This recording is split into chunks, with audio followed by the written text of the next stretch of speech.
Buat teman-temanku yang baru gabung, bisa cek di playlist untuk urutan videonya, dan bisa juga cek di playlist untuk judul barunya. Bab 622, Mawar Mematikan. Begitu Ji Mengyao dan 3 tuan muda melarikan diri, 1000 prajurit Rilem Dewa Mulia turun ke kekacauan. Mereka sebenarnya bukan pejuang dari Serenity Plains.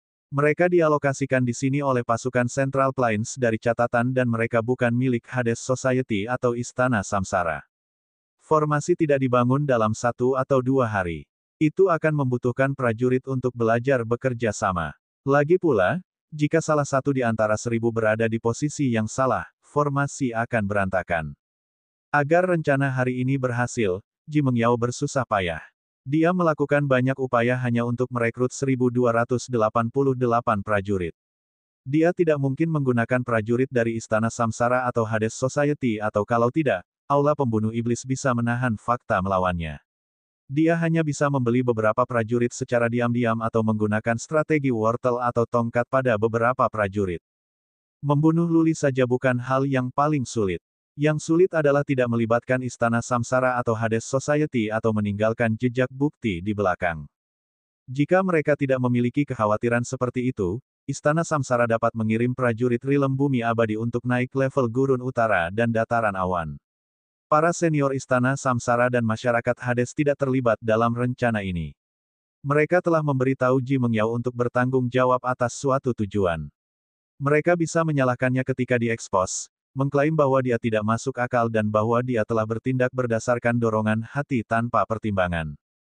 Karena itu, ketika Ji Mengyao dan para tuan muda berlari, moral 1000 prajurit turun. Beberapa dari mereka melarikan diri sesegera mungkin. Yang lain putus seketika juga. Ledakan. Hulang menghasilkan hantu tangan dalam kemarahan dan memukul 100 prajurit Noble Lord Rilem yang tidak punya waktu untuk berlari.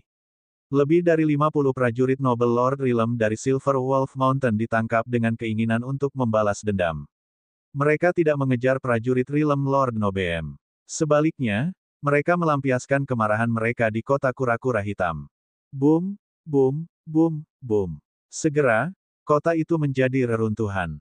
Banyak pejuang dihancurkan dan banyak warga sipil tak berdosa juga terluka. Kastil diratakan dan kota kura-kura hitam telah berubah menjadi neraka. Lepaskan penduduk sipil. Luli tidak bisa membantu tetapi berteriak. Warga sipil tidak bersalah. Itu normal bagi dua kekuatan untuk melakukan perjuangan hidup dan mati tetapi warga sipil tidak melakukan kesalahan. Prajurit Rilem Lord Rilem dari Silver Wolf Mountain kembali sadar. Luli, dengan melukai pertapa naga matahari dalam satu gerakan, telah membentuk otoritas absolutnya. Mereka tidak berani menentangnya.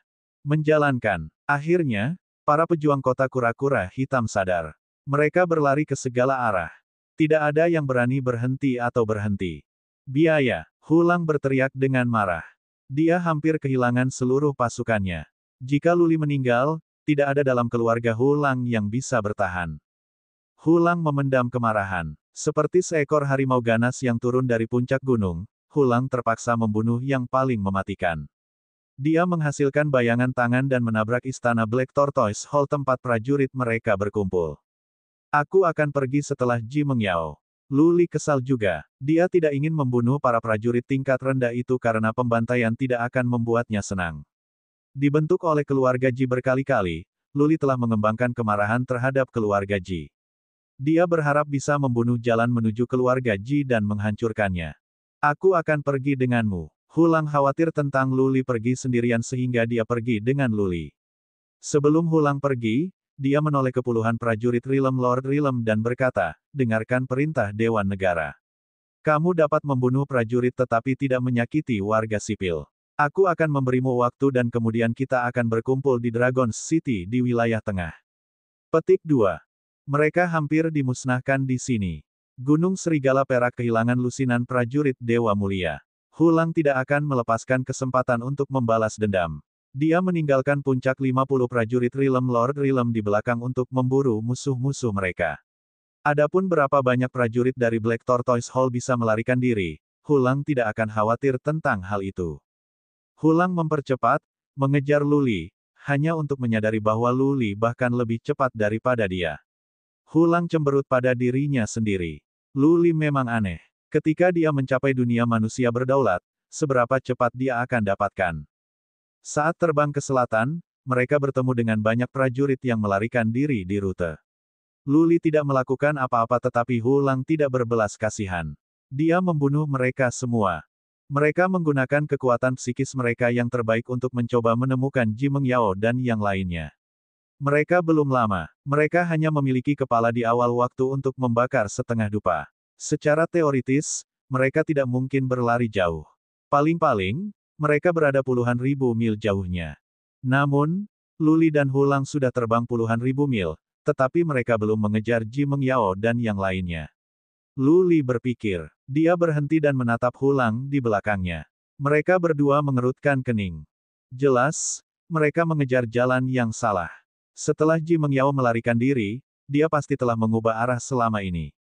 Kalau tidak, Luli dan Hulang akan menyusulnya. Yang terbaik dari Ji Mengyao dan tiga tuan muda adalah tahap selanjutnya dari alam dewa mulia. Mereka tidak mungkin sangat cepat. Jika bukan selatan, maka yang tersisa hanya timur dan barat.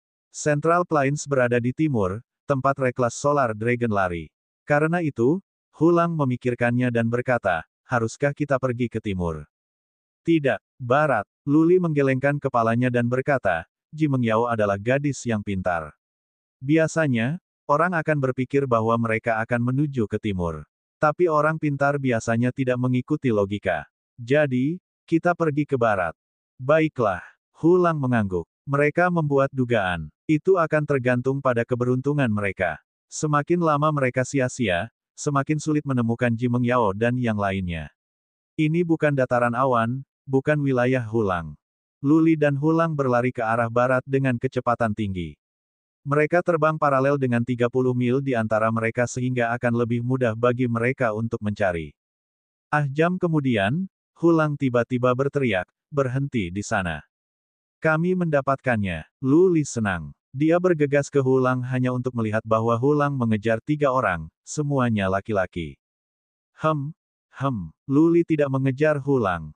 Dia mendengus, berkeliling, dan memindai daerah sekitarnya dengan kekuatan batin.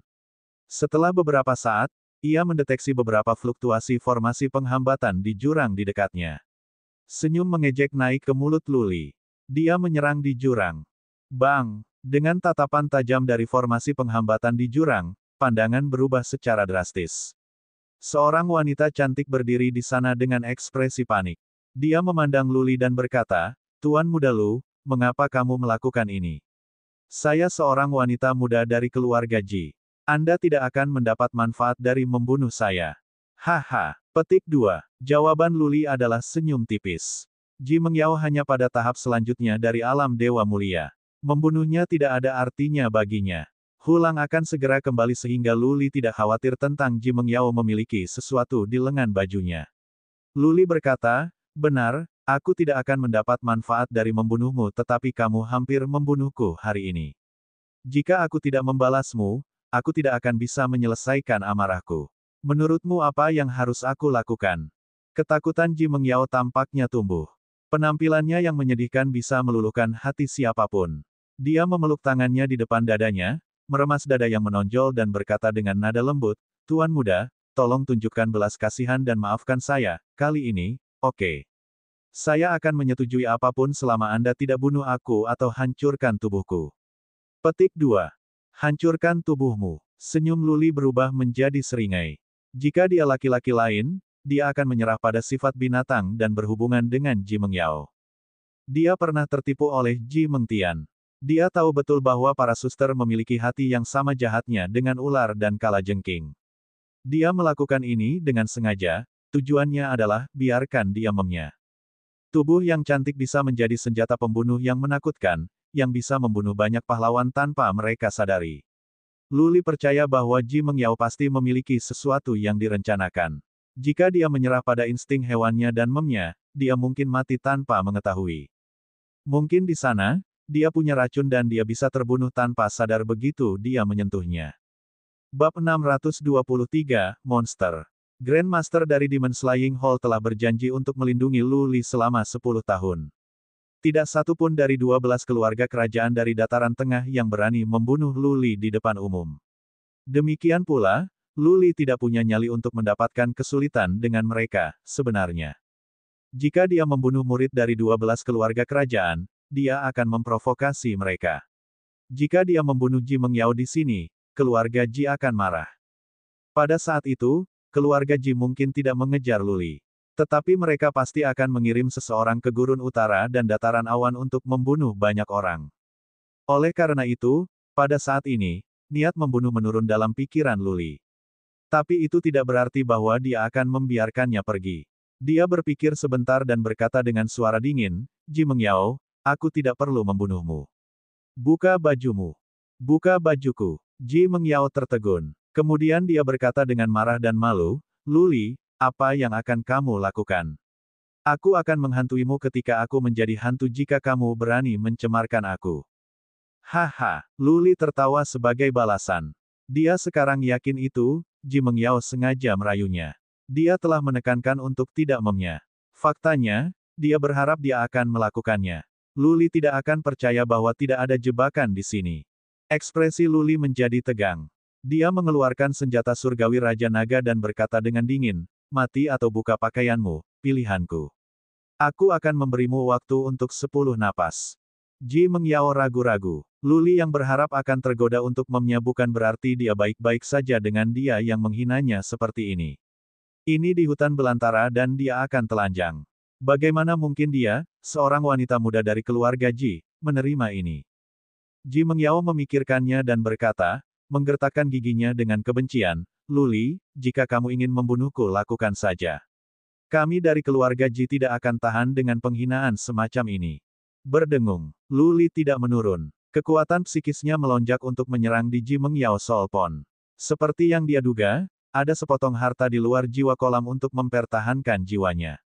Lingkaran biru menutupi jiwanya untuk mencegah serangan jiwa Lu Li. Sekuat apapun bagian dari perlindungan jiwa ini, itu tidak ada gunanya sejauh menyangkut Lu Li.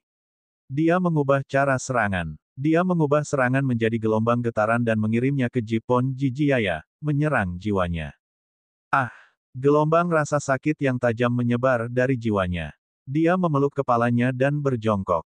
Dia melambai kesakitan dan berkata, Lu Li, hentikan. Aku akan membuka pakaian. Lu Li berhenti, mengejek.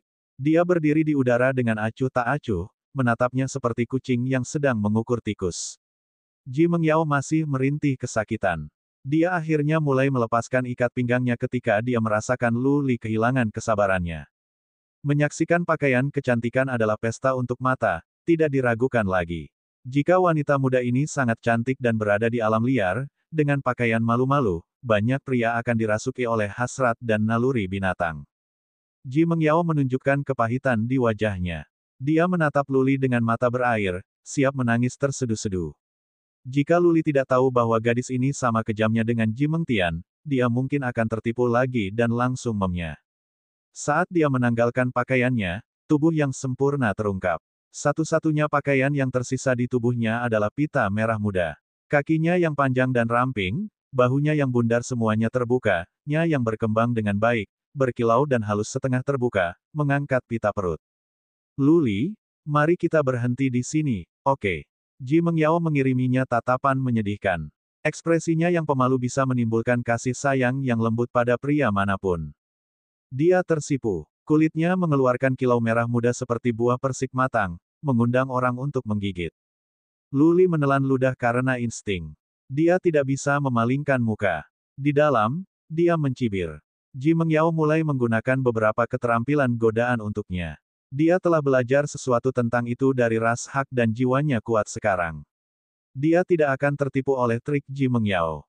Dia berteriak, mengayunkan senjata surgawi Raja Naga di tangannya. Tidak, lanjutkan. Kamu. Ji Mengyao menggigit bibirnya yang lembut. Tubuhnya gemetar dan nya menari-nari. Setelah ragu-ragu sejenak, dia menarik tali di bagian belakang lehernya dan melepas sabuk perut perlahan. Tapi dia segera menutupinya dan daerah di bawah. Lebih cantik. Lu Li mengangguk. Ji Mengtian memiliki penampilan yang lebih baik daripada Ji Mengyao. Ketika Ji Mengtian melepas pakaiannya, apakah dia akan lebih menarik? Lu Li menilai Ji Mengyao dengan agresif. Dia bahkan terbang di sekitar Ji Mengyao dengan roda takdirnya untuk menghargai kemegahan pemandangan. Ji Mengyao merasakan kemarahan dan penghinaan. Dia menatap Luli. Setelah beberapa saat, Luli masih belum melompat ke arahnya. Dia mengerutkan kening, merasa bingung. Ji Mengyao percaya diri tentang penampilannya dan dia mengambil jurusan keterampilan godaan. Dia percaya bahwa hanya sedikit pria di dunia yang bisa menolak ajakannya, kecuali jika pria itu tidak menyukai wanita, seperti pertapa Solar Dragon atau orang suci sejati. Pada awalnya, dia sengaja menggoda Luli, memikatnya untuk berhubungan dengannya. Dia yakin bahwa begitu Luli berhubungan dengannya, tidak hanya dia akan menyelamatkan hidupnya sendiri, dia bisa menjebak Luli. Luli menyuruhnya melepas pakaiannya telah membuatnya percaya bahwa Luli menyerah pada godaan. Dia sedang menunggu Luli melompat ke atasnya seperti binatang buas dan membelai seluruh tubuhnya. Tapi Luli tidak turun. Sebaliknya, dia terus berputar-putar di sekelilingnya, yang membingungkannya dan membuatnya malu. Setelah beberapa saat, Luli akhirnya berkata lagi, "Beri aku cincin antar ruang Anda." Ekspresi wajah Ji Mengyao berubah. Dia merasa ada sesuatu yang salah. Dia memelototi Luli dan berkata, "Luli, jangan pergi terlalu jauh.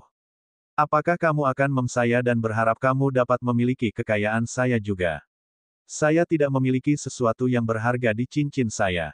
Jangan buang waktu." Luli sekali lagi memaksa kekuatan psikisnya ke dalam pikiran Ji Mengyao. Senjata surgawi dari Raja Naga melotot di tangannya ketika dia berkata dengan dingin, "Entah kamu memberikan cincin itu padaku atau aku akan menghancurkan jiwamu." Kamu baik. Merasakan bahwa gelombang kekuatan di luar jiwa kolam akan segera berkerumun, Ji Mengyao harus melepas cincin interspatial dan melemparkannya ke Luli. Mengambil cincin interspatial, Luli berkata kepada Little White di lengan bajunya, "Little White, keluarkan Ding Dewa Barbar dan bawa dia pergi." Berdengung. Di antara alis Little White muncul tatapan tajam. Ding Dewa Barbar membesar di udara. Tutupnya terbuka dan kekuatan isap yang kuat menyelimuti Ji Mengyao. "Ah, Luli, kamu jahat. Kamu lebih buruk dari binatang buas." Ji Mengyao menjadi pucat karena ketakutan. Jika dia tidak mengerti apa yang sedang terjadi sekarang, dia akan menjadi orang bodoh. Luli tidak pernah jatuh cinta pada godaannya dan tidak pernah berpikir untuk mempermainkannya. Dia tahu Ding Dewa Barbar. Suatu kali, saudara perempuannya disiksa, setengah mati dan setengah hidup, di sana. Setelah tersedot, apa yang ditunggu Ji Mengyao adalah penderitaan neraka. Wosh! Tubuhnya melotot. Tanda api Phoenix di lehernya muncul. Dia akan menggunakan skill garis darah untuk menyerang Luli. Dia terbang ke samping, mencoba membebaskan diri dari kekuatan hisap Ding Dewa Barbar. Luli menyeringai. Kekuatan psikisnya berubah menjadi gelombang getaran dan menembus ke solponnya. Ji Mengyao menjerit sedih. Dia tidak bisa melepaskan Bloodline skill lagi atau menahan kekuatan. Dia tersedot ke Ding Dewa Barbar. Bang! Tutupnya sudah ditutup. Ding dari Barbarian God menyusut dan terbang kembali. Luli mengambilnya di satu tangan dan memeriksanya dengan kekuatan psikis. Dia berkata kepada Ji Mengyao, yang berdiri di dalam dengan ketakutan, "Nona Ji, bagaimana menurutmu jika aku menangkap 1000 orang kuat dan melemparkan mereka sehingga kamu dapat menikmati tahun yang indah?" Bab 624, tentang buah bodi. Berdiri dalam duri Dewa Barbar telanjang, Ji Mengyao mengerikan. Dia telah kehilangan kendali atas segalanya. Kata-kata Luli telah membuatnya memutih. Dia adalah seorang wanita muda dari keluarga Ji. Meskipun bukan perawan, dikenal sebagai kupu-kupu sosial dan terlibat secara ual dengan banyak tuan muda, dia tidak menganggap dirinya sebagai pelacur. Rata-rata tuan muda bahkan tidak bisa menyentuhnya bahkan jika mereka mau. Dia bergidik ketakutan, hanya berpikir akan dioles 1000 pria maco selama setahun. Ini lebih buruk daripada terbunuh. Bagaimanapun, dia berasal dari cabang langsung keluarga Ji. Jika cerita itu keluar, dia akan terlalu memalukan untuk hidup. Adapun bagaimana 1000 pria maco akan masuk ke sini dan bagaimana pria rata-rata bisa memnya, seorang pejuang Rilem Lord Rilem, Ji Mengyao bahkan tidak memikirkan hal itu. Dia hanya gemetar ketakutan, merasakan segalanya berputar di luar kendali. Orang-orang dibungkus pakaian segera setelah mereka dilahirkan. Pakaian tidak hanya menawarkan kehangatan dan penutup, tetapi juga memberikan rasa aman. Ji Mengyao tidak busana. Cincin interspatial miliknya diambil oleh Luli sehingga dia tidak bisa membuat pakaian dari udara yang tipis. Dia merasa tidak aman dan ketakutan.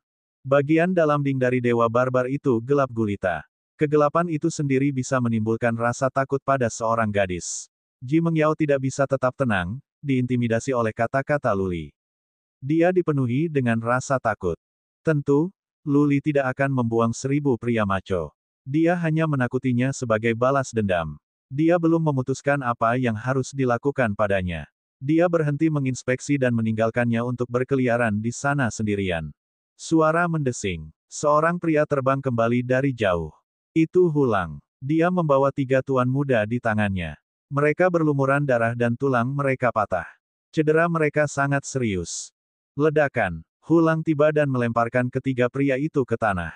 Dia menyeringai pada Luli dengan penuh arti dan berkata, "Tuan Muda Li, mengapa kamu tidak bermain-main dengan perempuan jalang itu? Dia adalah wanita muda dari keluarga Ji. Dia sangat cantik. Aku bahkan siap untuk menjagamu." Memburu 3 tuan muda Rilem Lord Rilem benar-benar mudah bagi Hulang. Dia kembali beberapa waktu yang lalu. Tapi dia melihat bahwa Ji Mengyao membuka baju sehingga dia tidak mengganggu Luli. Luli berkata dengan santai, "Wanita kejam tanpa hati, aku tidak suka tipe ini. Kamu menginginkannya, aku akan memberikannya padamu." Aku tidak punya nyali." Hulang menggelengkan kepalanya. Dia bahkan tidak memiliki keberanian untuk membunuh 3 tuan muda, apalagi berhubungan dengan Ji Mengyao. Luli diliputi oleh beberapa tokoh penting tetapi bukan Hulang. Jika Hulang berani tidur Ji Mengyao, prajurit kuat dari keluarga Ji akan pergi ke Gunung Serigala Perak dan menghancurkan seluruh keluarganya. Hulang memandangi 3 tuan muda di tanah dan bertanya, "Tuan Muda Li, bagaimana dengan mereka?" Luli melirik mereka dan bertanya dengan dingin, "Siapa namamu?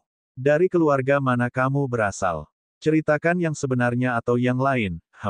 Kaki 3 tuan muda patah dan mereka memiliki banyak tulang patah. Mereka telah menyerah melarikan diri dan melakukan pertarungan yang dihadapkan dengan seorang prajurit Rilem manusia Sovereign Rilem.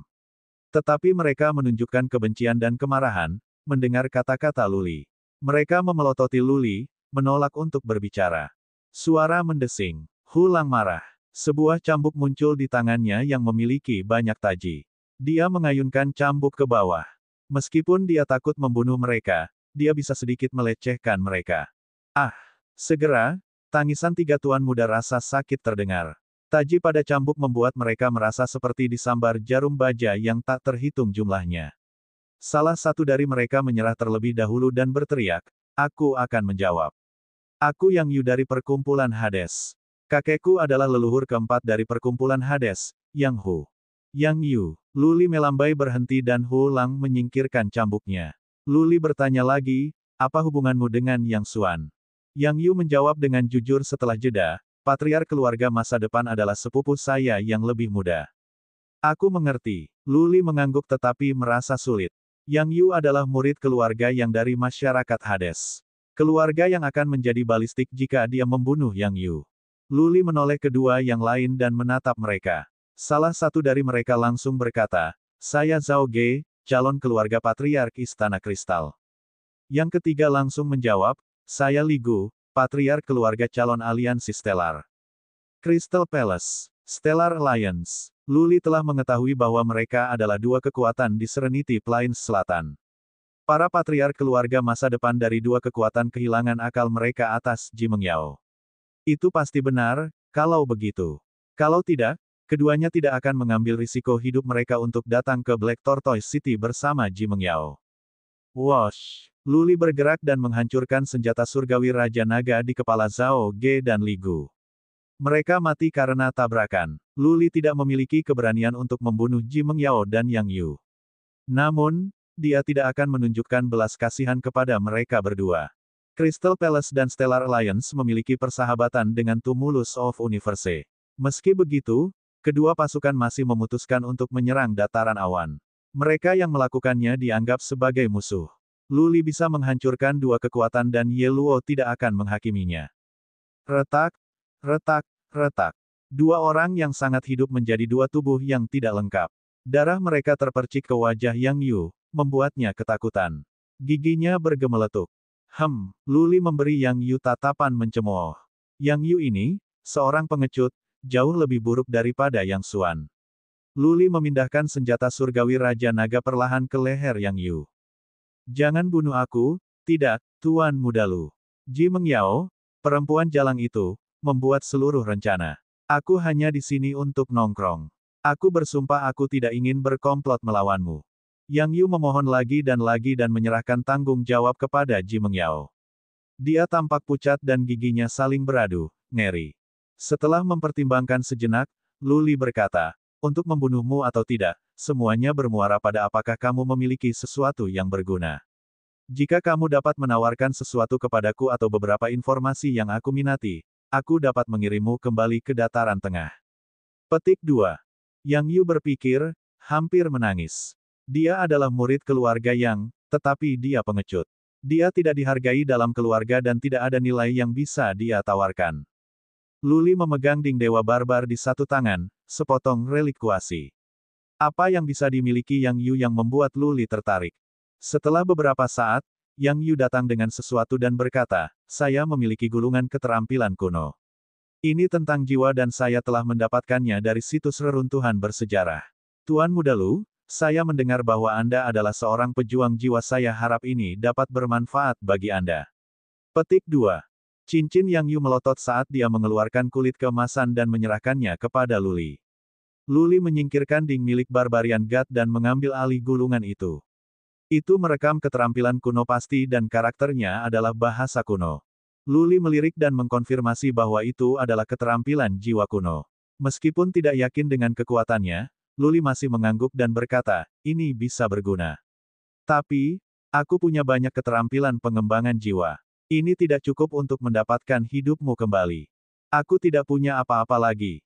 Kelas suci, baju besi dalam kelas surga dan beberapa pelet, bahan mistis dan kristal suan, yang tidak akan menarik bagi Lu Li. Merasakan kilatan dingin di mata Lu Li dan amarahnya, Yang Yu tiba-tiba menjadi lebih pintar. Dia memikirkan satu hal dan berteriak, oh, saya tahu, buah bodi. Saya tahu di mana Anda dapat menemukan buah bodi. Mata Lu Li bersinar. Dia tidak berencana membunuh Yang Yu di tempat pertama dan hanya mengancamnya. Lu Li tidak menyangka ada kejutan baginya.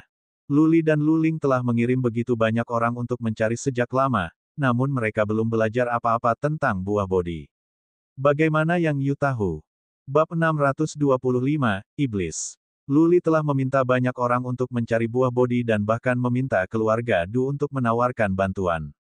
Lu Ling juga mencarinya. Istana Samsara adalah kekuatan yang paling kuat di dataran tengah dan mengendalikan kamar dagang besar yang merupakan suaka. Tidak sulit bagi mereka untuk mengetahui bahwa Lu Li sedang mencari buah bodi. Mereka mungkin tidak tahu mengapa Lu Li dan Lu Ling mencari buah bodi atau mengetahui bahwa buah itu bisa menyembuhkan peris immortal, tetapi tempat Samsara memperhatikan hal ini. Mereka akan memperoleh buah bodi segera setelah itu muncul di dataran tengah dan mereka tidak akan memberi Lu Li kesempatan. Istana Samsara bahkan memberitahu Hades Society dan Paviliun Bunga tentang hal ini dan biarkan mereka mengawasi buah bodi juga untuk membeli buah bodi segera setelah itu muncul. Lu Li membeli penjelasan Yang Yu. Terlebih lagi, menjadi pengecut seperti itu, Yang Yu seharusnya tidak merencanakan plot. Lu Li bertanya dengan sungguh-sungguh, di mana Anda belajar tentang buah bodi? Anda tahu apa yang akan terjadi jika Anda berbohong kepada saya? Saya memiliki prajurit Realm Sovereign manusia di sebelah saya. Ketika Anda berbohong, jiwa Anda akan menunjukkan jejak.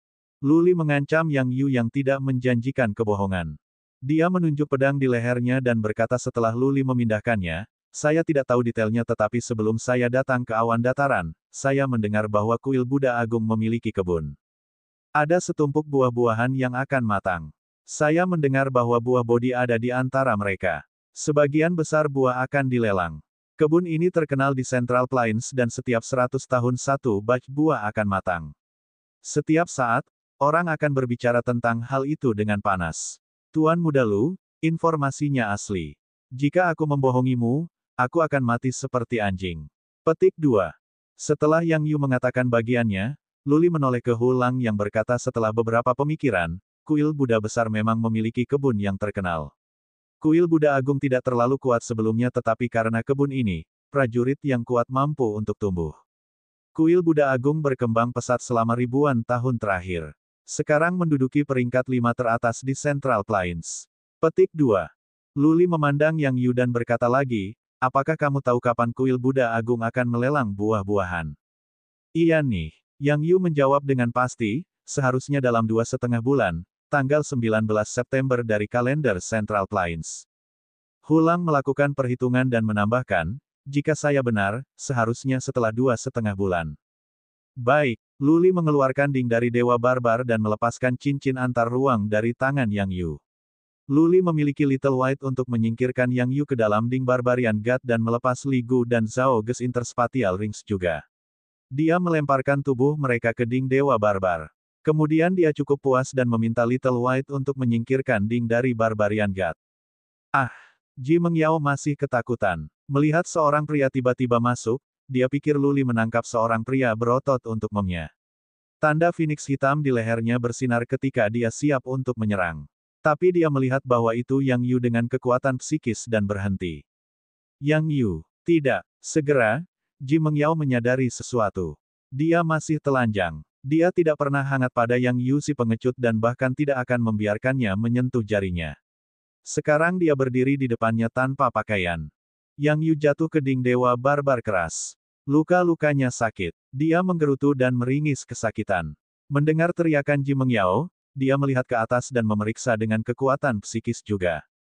Keduanya berdiri dengan takjub. Rahang Yang Yu terjatuh.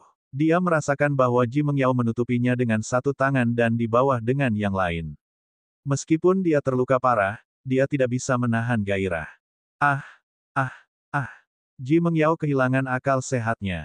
Dia selalu meremehkan Yang Yu, tetapi sekarang dia berdiri di depannya dengan malu dan dia menikmati pemandangan ini secara gratis. Dia merasa canggung, malu dan malu. Dia merasa bisa bunuh diri. Ledakan. 2 orang lagi dilemparkan ke dalam. Ji Mengyao berpikir orang lain datang dan dia semakin kehilangan akal. Tetapi kemudian dia menyadari dengan kekuatan batin bahwa mereka adalah 2 mayat, yang membuatnya lega. Tidak. Ah, Luli, kamu iblis. Murid Ji Mengyao dikontrak ketakutan ketika dia menyadari bahwa mereka adalah Li Gu dan Zhao Ge. Dia bercinta dengan mereka belum lama ini dan sekarang mereka sudah mati. Ji Mengyao akhirnya mengerti apa yang ingin dilakukan Luli padanya.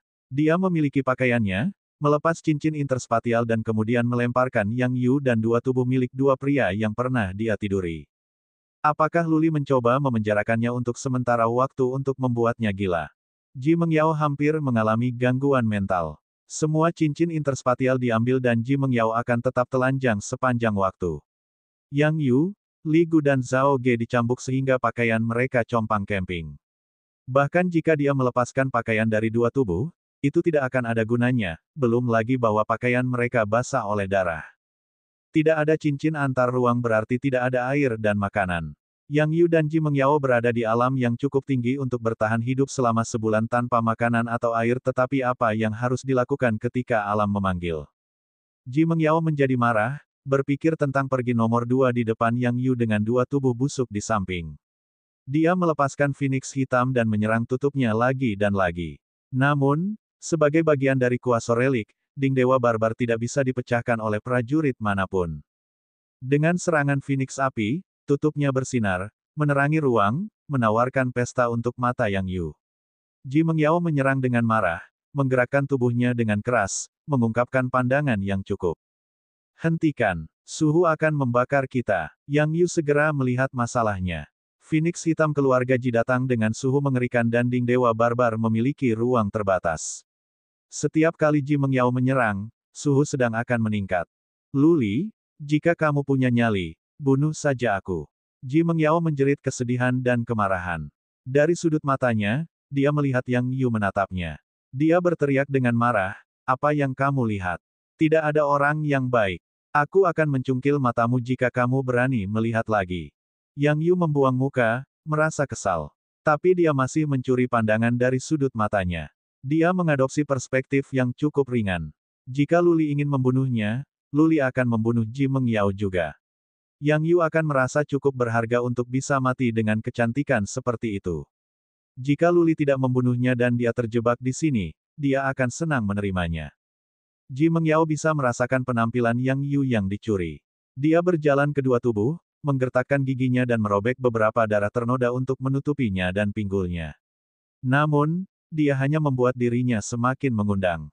Namun, dia merasa lebih nyaman dengan tindakan menipu diri sendiri. Desir, desir. Namun, detik berikutnya, tutupnya bersinar. Petir menjadi untuk menyerang, memukul Yang Yu dan Ji Mengyao terus-menerus. Asap keluar dari tubuh mereka. Beberapa kain pada mereka dan dua mayat dibakar menjadi debu. Ji Mengyao gemetaran. Kulit dan rambutnya terbakar dan banyak tempat di tubuhnya hangus. Rambutnya acak-acakan, membuatnya tampak mengerikan. Di mana kecantikan itu? Nyonya Mengyao. Terdengar ejekan, kamu cantik dan aku tidak akan bisa menikmatinya saat kamu pakai baju. Kurasa lebih baik kalau kamu tidak pakai apa-apa. Nah, nanti, aku akan pergi ke Samsara Palace dan saya akan melemparkan Anda ke alun-alun di kota sehingga semua orang di kota dapat menghargai tubuh anggun Anda. Petik 2. Puff. Ji Mengyao memuntahkan darah. Matanya berguling saat dia pingsan. Dia pingsan, terlalu hancur oleh kata-kata Luli. Bab 626, Kemenangan Longsor. Luli belum memutuskan bagaimana cara menghukum Ji Mengyao dan Yang Yu. Membunuh mereka akan menyebabkan serangkaian masalah. Membiarkan mereka pergi akan menempatkannya di bulan yang buruk. Dia baru saja meninggalkan mereka dalam Ding Dewa Barbar untuk memberi mereka waktu yang sulit untuk melampiaskan kemarahan. Hulang dan Luli menghabiskan waktu berbicara dan memutuskan untuk melanjutkan rencana Luling. Mereka akan terus menyerang di kota-kota lain sampai Luling menyuruh mereka kembali. Pelelangan di kuil Buddha Agung tidak akan dimulai sampai 2 bulan setengah. Masih ada waktu. Luli harus mengirim seseorang untuk memverifikasi informasi juga. Bagaimana jika Yang Yu berbohong dan perangkap sedang menunggu Luli? Luli dan Hulang menetapkan kota naga seperti yang direncanakan. Mereka bertemu dengan pejuang lain dari Silver Dragon Mountain di jalan. Luli mengatakan kepada salah satu dari mereka untuk kembali dan memberitahu Luling tentang apa yang terjadi dan memintanya untuk mengirim seseorang untuk memverifikasi apakah kuil Buddha Agung benar-benar memiliki buah bodi. 3 hari kemudian, Hulang, Luli dan lebih dari selusin prajurit tiba di kota naga di wilayah tengah. Tanpa menunggu anggota tim mereka yang lain, Hulang berjuang langsung ke kota. Hanya ada satu Ji Mengyao dan jebakan yang sama tidak akan ditetapkan 2 kali. Lagi pula, tidak banyak orang yang membuat 2 formasi seperti itu. Seperti yang diharapkan, mereka berhasil menghancurkan formasi perlindungan kota dengan mudah. Mereka membunuh jalan mereka ke kota, menyebabkan darah menumpahkan. Prajurit dibantai dan darah mengalir seperti sungai. Setelah puluhan ribu prajurit dibunuh, Hulang dan Luli pergi dengan yang lain, menunggu anggota tim mereka yang terdekat. Sehari kemudian, hampir semua prajurit yang selamat dari Black Tortoise City datang, dengan hanya 2 yang hilang. Mereka mungkin terlambat atau mati. Hulang memutuskan untuk tidak menunggu lagi. Dia memimpin tim kembali ke Dragon City dan kemudian pergi melalui formasi teleportasi. Dia berencana untuk terus menghancurkan kota-kota lain. Dia percaya bahwa pasukan Serenity Plains akan menarik ketika darah menumpahkan di mana-mana di Serenity Plains. Luli sebenarnya tidak tega melanjutkan seperti ini karena ada kota dan keluarga yang tidak terlibat dalam menyerang dataran awan. Itu berarti banyak keluarga dan pejuang tidak bersalah. Dia berbicara dengan Hulang tentang ini tetapi Hulang memutuskan untuk mengabaikan ide-ide Luli. Sejauh yang diketahui Hulang, ini adalah perang antara Serenity Plains dan Cloud Plains. Ketika mereka berbicara, pasukan Serenity Plains sedang bergerak maju dan banyak warga sipil tak berdosa dari dataran awan terbunuh juga. Jika tindakan mereka sendiri tidak cukup kejam, pasukan Serenity Plains tidak akan mundur. Pada saat itu, lebih banyak nyawa akan hilang di Cloud Plains. Jika awan dataran dikalahkan, maka semua akan mati dan warga sipil dari Gunung Serigala Perak akan dibantai. Luli tidak dapat menemukan jawaban. Dia harus bertindak lama dengan Hulang. Satu-satunya hal yang bisa dia lakukan adalah menghentikan para pejuang dari membunuh warga sipil, tetapi dia akan menentang pembunuhan para pejuang musuh mereka. Nasib utama bagi semua pejuang adalah kematian. Saat mereka berangkat di jalan untuk menjadi prajurit, mereka harus siap menghadapi kematian kapan saja. Terus dan terus, Luli dan tim membantai satu kota demi kota dan mereka berteleportasi di sepanjang jalan. Mereka cepat dan tidak memiliki tujuan tetap. Mereka akan berteleportasi ke kota acak dan kemudian pindah ke membunuh segera. Hulang dan Luli tidak menghadapi pejuang Realm Sovereign manusia di Serenity Plains. Tidak ada yang menghentikan mereka. Kemanapun mereka pergi, tubuh terbaring di mana-mana, pemandangan yang terlalu mengerikan untuk ditanggung. Hulang berusaha keras. Dia hampir dikalahkan di Black Tortoise City. Dia telah memutuskan bahwa selama Luling tidak mengirim pesan apapun, dia akan melanjutkan dan menghancurkan kota-kota besar di Serenity Plains. Dia akan membersihkan semua prajurit tingkat rendah dari Serenity Plains sehingga tidak bisa pulih setidaknya selama puluhan tahun. Pada hari ke-13, mereka tiba di kota Kristal, markas Crystal Palace. Mereka berteleportasi sehingga formasi perlindungan kota hanyalah sebuah kepura-puraan. Hulang adalah orang pertama yang diteleportasi. Dia menghadapi serangan dari sekelompok prajurit Realm Lord Realm secara langsung dan membunuh banyak orang dengan menggunakan force field. Pada saat Luli dan yang lainnya datang, situasinya sudah terkendali. 3 jam kemudian, Crystal City berubah menjadi reruntuhan. Setidaknya puluhan ribu prajurit tewas. Lebih dari 100.000 lari.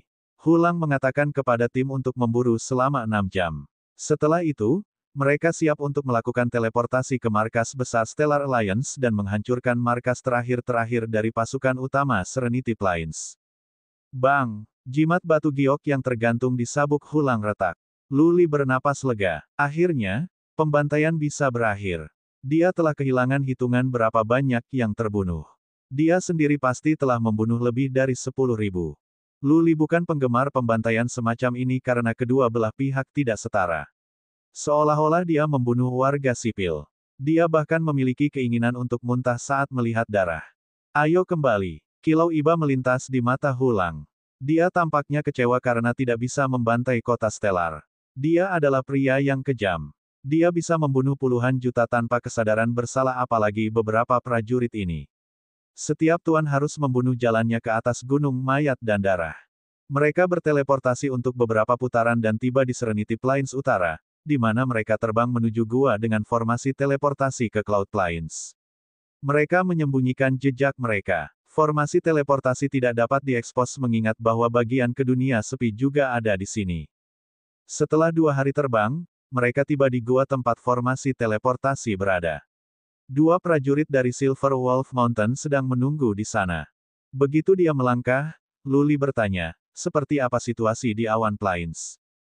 Kedua prajurit itu jelas ada di sini untuk menyampaikan informasi. Salah satu dari mereka menyeringai dan berkata, sangat bagus, Saintes memainkan kartunya dengan benar dan memiliki pandangan jauh ke depan. Pasukan Serenity Plains lumpuh. 2 pejuang Realm Sovereign manusia dari Serenity Plains terbunuh dan 4 ditangkap. Mereka telah bergabung dengan Cloud Kaisar yang mahir dan sekarang mereka bekerja untuk kita. Petik 2. Sangat. Luli sangat senang sementara Hulang memiliki perasaan campur aduk.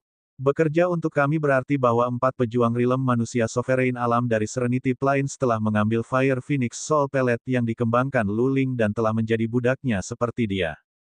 Luli tidak peduli apa yang dipikirkan Hulang. Dia memandang kedua prajurit itu dengan penuh kegembiraan dan berkata, ceritakan padaku detailnya. Seperti apa rasanya? Prajurit di puncak Realm Lord Nobeem dari Gunung Serigala Perak berkata dengan kekaguman yang jelas, begitu Serenity Plains diserang, tentara mereka menerima informasi. Seketika, peringkat moral mereka turun tetapi mereka tidak mundur. Sebaliknya, mereka terus maju dengan kekuatan penuh, siap untuk menyerang kota awan hanyut.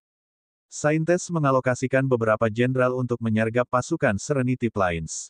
Mereka akan berlari setiap kali mereka memiliki serangan yang berhasil. Para pejuang Serenity Plains menjadi lebih terganggu. Petik 2. Pada saat yang sama, Kaisar sendiri mengambil tindakan. Dia berhasil mengalahkan beberapa tim dari dataran Serenity yang meliput di kota awan yang melayang atas perintah. Api perang berkobar di seluruh wilayah dan Serenity Plains bertemu dengan serangan balik kekuatan penuh kami setelah Anda mencapai kemenangan di Black Tortoise City. Pasukan Serenity Plains akhirnya dikalahkan. 4 kekuatan Serenity Plains mengalami pergulatan internal dan pejuang Realm manusia berdaulat di Crystal Palace dan Stellar Alliance mundur terlebih dahulu tetapi mereka disergap oleh Saintes, 2 kali. 2 prajurit Realm Sovereign manusia terbunuh dan 4 ditangkap. Kaisar sekarang akan mengejar pasukan yang selamat dari Serenity Plains. Saya pikir, mereka berada di Laut Awan Tenang dan akan dapat mencapai Serenity Plains segera. Petik 2. Tidak jelas dan tidak lengkap seperti penjelasan prajurit Realm Lord Realm, Luli dan Hulang mengerti. Mereka memiliki pemahaman sendiri. Kenyataannya tidak mungkin semudah yang dikatakan prajurit Realm Lord Realm. Lu Li dan Hulang saling memandang, merasa sedikit kasihan karena tidak mampu bertarung dengan Lu Ling dan membunuh atau menangkap prajurit Realm Sovereign Human dari Serenity Plains. Kakak, kamu belum mengecewakanku. Lu Li berseru dengan bangga. Lu Li telah mengantisipasi kemenangan dalam perang ini, tetapi dia tidak tahu bahwa kemenangan telah datang begitu cepat dan hebat. Bab 627, Kota Buddha. Dari 9 pejuang Realm Sovereign manusia dari dataran Serenity, 2 tewas dan 4 ditangkap dan membelot. Hanya 3 prajurit Realm manusia Sovereign Real yang tersisa untuk ditangani. Dadu telah dilemparkan. Cloud Plains memenangkan kemenangan besar. Lu Ling tidak akan beristirahat sampai Serenity Plains ditaklukkan. Lu Li dan Hulang teleport kembali ke Cloud Plains. Tetapi mereka hanya melihat pasukan ratusan ribu, tidak banyak. Ada beberapa prajurit kerajaan Noble Lord. Lu Li memeriksa Drifting Cloud Hall tetapi gagal melihat Lu Ling di sana. Dia dan Hulang pergi ke daerah belakang dan bertanya kepada prajurit Realm Lord Realm yang akrab, di mana Saintes. Dia tidak di Drifting Cloud City. Orang tua dari prajurit Realm Lord Realm memberi hormat kepada mereka dan menjawab, Saintes berangkat dengan tentara. Dia berkata bahwa setelah kamu kembali, kamu harus tetap memegang komando di Drifting Cloud City. Berwibawa, Lu Li mengerutkan kening dan bertanya setelah beberapa pemikiran, di mana tentara sekarang? Prajurit tua itu menjawab, menurut laporan yang dikirim kembali pagi ini, tentara telah melewati Laut Awan Tenang. Sang Kaisar telah menyatakan untuk menginjak tanah Serenity. Lu Li menyuarakan kebingungannya, mengapa kita perlu tetap memerintah di sini di kota awan yang melayang ketika pasukan kita sedang menuju ke Serenity Plains. Dia menoleh ke Hulang dan berkata, Jenderal, mengapa kamu tidak tinggal di sini? Aku akan pergi dan membantu pasukan kita. Hulang tidak akan membiarkan Lu Li bertindak sendiri.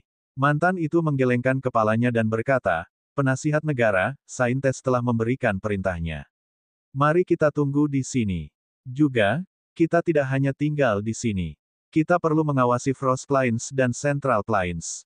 Kita memiliki tanggung jawab yang cukup berat. Petik 2. Prajurit tua itu juga mencoba membujuk Lu Li. Saintes berkata bahwa ini adalah perintah dan bahwa dia akan menghukummu dengan aturan militer jika kau gagal mematuhi. Petik 2, petik 2. Lu Li cemberut. Lu Ling akan menanganinya menurut hukum militer. Tapi dia mengerti sudut pandang Lu Ling.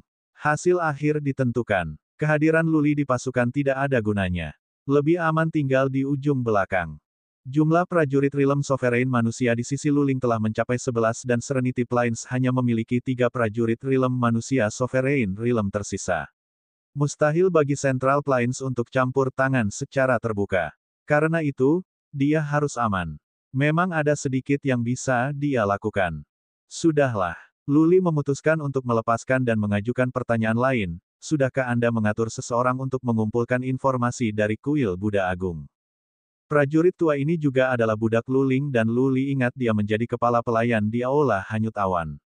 Lu Li tahu bahwa Lu Ling sering membiarkan prajurit tua itu menangani beberapa hal, itulah sebabnya Lu Li bertanya. Prajurit tua itu mengangguk dan menjawab, ya, sudah. Saya menggunakan sarana rahasia untuk mengirim kata-kata kepada orang-orang kami di Central Plains. Kami akan mendengarnya dalam waktu kurang dari 10 hari. Baik, Lu Li lebih peduli tentang buah bodi daripada membantai di Serenity Plains. Dia menetap di Drifting Cloud Hall dan memutuskan untuk menggunakan waktu ini untuk berkultivasi. Adapun untuk mengawasi Frost Plains dan Central Plains, Lu Li meminta Hulang untuk menghadapinya. Lu Ling tidak mengatakan sesuatu yang khusus tentang ini, tetapi dia pasti telah mengirim seseorang untuk mengurusnya. Lu Li tidak perlu khawatir. 5 hari kemudian, sebuah laporan dikirim kembali dari depan. Pasukan awan dataran telah memasuki Serenity Plains. Prajurit Realm manusia Sovereign Real lainnya ditangkap dan hanya 2 yang tersisa tidak melakukan perlawanan. Mereka pergi ke selatan. Seperti api mengamuk di atas padang rumput, tentara mengerumuni Serenity Plains. Dimanapun pasukan berada, semua keluarga dan pasukan, besar dan kecil, keluar dari kota mereka untuk menyerah. Tidak ada kota yang berani bertarung. Hanya dalam 5 hari, tentara telah menduduki lebih dari 100 kota. Hanya masalah waktu sebelum seluruh Serenity Plains ditaklukkan. Dari 9 pejuang Realm Sovereign manusia dari dataran Serenity, 5 dari mereka membelot dan 2 tewas. Dua lainnya akan segera melarikan diri dari Serenity Plains. Mirip dengan apa yang dialami Luli dan Hulang ketika mereka mengamuk di banyak kota, pasukan musuh tanpa prajurit yang kuat runtuh pada serangan pertama. Ukuran pasukan bukan satu-satunya penentu. Ketika satu alam manusia berdaulat memimpin, 10.000 prajurit bisa menjadi yang terbaik dari pasukan musuh jutaan. Di tanah hebat, para pejuang yang kuat berdiri di puncak hierarki. Seorang pejuang yang kuat dapat dengan mudah menempati sebidang wilayah dan banyak pejuang akan mengikutinya, yang dapat mengarah pada suatu kekuatan. Ketika prajurit leluhur yang kuat meninggal, kekuatan akan segera runtuh. Luli tidak terlalu senang dengan laporan itu karena ini tidak mengejutkan. Itu semua bermuara pada apakah dua prajurit Realm Sovereign manusia akan lari dari Serenity Plains atau melakukan pertarungan putus asa atau ditangkap oleh Luling. Luli tidak terlalu senang dengan kenyataan bahwa Luling telah menangkap lebih banyak prajurit Realm manusia berdaulat. Jumlah prajurit Realm Sovereign manusia tidak akan membuat banyak perbedaan. Luli dan Luling tidak takut pada kekuatan selain yang ada di Central Plains. Ketika 12 keluarga kerajaan dari dataran tengah menyerbu, Kekaisaran Cloud Prowess akan menghadapi nasib yang sama bahkan jika mereka memiliki 100 prajurit Realm Sovereign Human. Tempat Samsara bisa mengalahkan mereka semua dengan dua pejuang Realm Bumi Abadi. Tentu saja, manfaat tertentu akan datang dengan lebih banyak prajurit Realm Sovereign manusia. Paling tidak, ada peluang lebih besar untuk melihat kelahiran pejuang alam abadi bumi. Satu-satunya hal dalam pikiran Luli adalah buah bodi dan kepedulian baik Kyuksue. Dia bisa mati tanpa banyak penyesalan selama dia bisa diselamatkan. Waktu terus berjalan. 4 hari kemudian, berita dikirim kembali dari Central Plains. Ketua pelayan Aula Awan Hanyut melapor pada Luli secara instan. Pasti ada setumpuk buah untuk dijual. Dipastikan bahwa dalam waktu lebih dari sebulan, kuil Buddha Agung akan menjual beberapa buah di kota Buddha. Buah-buahan semua tingkat atas dan setiap bagiannya berharga dan mereka semua memiliki efek luar biasa. Berita itu telah menyebar ke seluruh Central Plains dan itu akan menjadi perayaan besar di Central Plains. Banyak keluarga, besar atau kecil, telah pergi ke kota Buddha. Namun, pengintai di Central Plains tidak mengetahui apakah buah bodi sedang dijual karena informasi buah-buahan dirahasiakan sebelum lelang. Kemungkinan hanya murid keluarga besar yang tahu. Setelah kepala pelayan mengatakan bagiannya, Luli mengeluarkan peta untuk melihat sekaligus. Dia bernapas lega setelah browsing. Kuil Buddha Agung terletak di barat Central Plains, tidak jauh dari Cloud Plains dan Serenity Plains. Luli bertanya pada Hulang, bisakah kita berteleportasi ke kota Buddha? Ya kita bisa, Hulang menjawab dengan ragu, tapi kita hanya akan baik-baik saja di luar Central Plains. Begitu kita menginjakkan kaki di Central Plains, 12 keluarga kerajaan akan dapat membunuh kita dengan mudah. 12 keluarga kerajaan tidak bisa menyerang yang lain dataran. Namun, bantuan itu tidak bersifat timbal balik. Mereka dapat menuntut kita atas niat jahat dan menghukum kita sampai mati. Kepala pelayan menambahkan dalam perjanjian, secara umum, kita tidak akan pergi ke Central Plains. Ketika kita ingin membeli bahan mistis, kita hanya akan menugaskan seseorang di sana untuk melakukannya untuk kita. Jika umum pergi ke Central Plains, dia akan tidak hidup selama 3 hari. Penasihat negara, jangan khawatir tentang ini. Aku akan mengirim seseorang pergi ke sana dengan banyak kristal suan. Saintes mengatakan bahwa kita harus memiliki buah bodi dengan segala cara. Petik 2. Kamu takut dengan 12 keluarga kerajaan tapi aku tidak. Luli menggelengkan kepalanya dan berkata, aku akan pergi ke dataran tengah secara terbuka dan aku akan melihat siapa yang punya nyali untuk menyakitiku. Bahkan jika aku pergi ke istana Samsara, mereka tidak akan berani menyakitiku. Mereka bahkan mungkin mengirim perlindungan karena takut bahwa sesuatu akan terjadi pada saya di kota Samsara. Petik 2. Buah bodi terlalu penting bagiku untuk memungkinkan kesalahan. Luli melanjutkan setelah beberapa pemikiran, kirim sepatah kata kepada saudara perempuanku dan katakan padanya bahwa aku akan ke kota Buddha. Jika dia tidak setuju dengan itu, saya akan pergi sendiri. Hulang dan kepala pelayan merasa tertekan. Tetapi kepala pelayan harus pergi dan mengirim pesan. Luli menetap di area belakang untuk menunggu balasan. Jika Luling melarangnya pergi, ia harus pergi sendiri. Dia harus memperoleh buah bodi bahkan jika dia harus merebutnya. Bai Kyuksue telah dibekukan selama 2 tahun. Dia membeku tetapi dia bisa berpikir. Tidak ada yang lain selain kegelapan di dunianya. Dia dikelilingi oleh es dingin. Siapapun akan kehilangan akal hidup seperti ini. Aku harus pergi ke kota Buddha. Lu Li bertekad. Apakah kuil Buddha Agung memiliki buah bodi atau tidak? Ia harus pergi ke kota Buddha. Bab 628, Canggung. Pesan dikirim ke Lu Ling tetapi dia tidak menjawab, tidak selama 4 hari, yang membuat Lu Li jengkel. Dia hampir ingin menyelinap sendirian. Laporan militer terus mengirim kembali dari depan. Pasukan menyapu ke Serenity Plains, memusnahkan musuh dengan cara yang mudah. 3 prajurit Realm Sovereign manusia akan memimpin tim prajurit yang kuat. Mereka akan berteleportasi ke kota-kota dan menduduki mereka dengan kecepatan yang mengerikan. Dalam 4 hari, ratusan kota lainnya ditaklukkan. Kedua prajurit Realm manusia Sovereign melarikan diri ke selatan. Mungkin saja mereka akan meninggalkan Serenity Plains karena mereka mulai menjarah keluarga, besar dan kecil, dari Serenity Plains. Sekarang setelah mereka melarikan diri, mereka akan mengambil beberapa bahan mistis dan kristal Suan sehingga mereka bisa kembali panggung di masa depan. Fakta bahwa mereka berani menjarah keluarga Serenity Plains telah membuat mereka kehilangan kesempatan untuk tinggal di Serenity Plains. Karena itu, sangat mungkin mereka meninggalkan Serenity Plains. Tapi Lu Ling tidak mengirim orang untuk menyergap 2 prajurit Realm manusia Sovereign Realm. Untuk satu hal, Serenity Plains adalah tempat besar yang perlu dicerna sedikit demi sedikit sehingga dia tidak bisa menyisihkan lebih banyak orang sekarang. Untuk yang lain, 2 prajurit Realm Sovereign manusia tidak mau menyerah. Mendorong terlalu keras, keduanya akan bertarung seperti kucing Kilkenny. Terlebih lagi, dengan menjarah keluarga, keduanya membuat penyatuan dataran Serenity lebih mudah. Lu Li sedang menunggu dengan tidak sabar di Drifting Cloud City. 3 hari lagi berlalu sebelum akhirnya pesan Lu Ling datang. Lu Ling mengizinkan Lu Li pergi ke kota Buddha tetapi dia harus pergi bersama Hulang. Pada saat yang sama, Lu Ling mengirim Hulang surat rahasia bersama dengan sebuah buklet.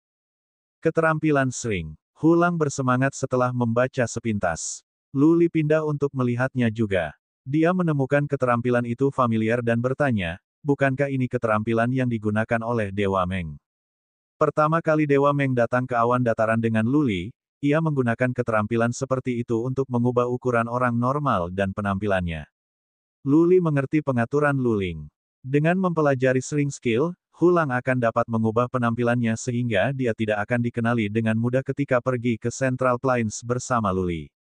Adikku memintamu untuk mengikutiku diam-diam. Lu Li membuat dugaan. Hulang mengangguk ya, yang membuat Lu Li melihat lebih jelas tentang strategi Lu Ling. Hulang akan mempelajari Shrink Skill dan menyelinap ke Central Plains secara diam-diam, mengikuti Lu Li di sepanjang jalan. Dengan cara ini, keluarga di Central Plains tidak akan menganggap Hulang sebagai mitra Lu Li.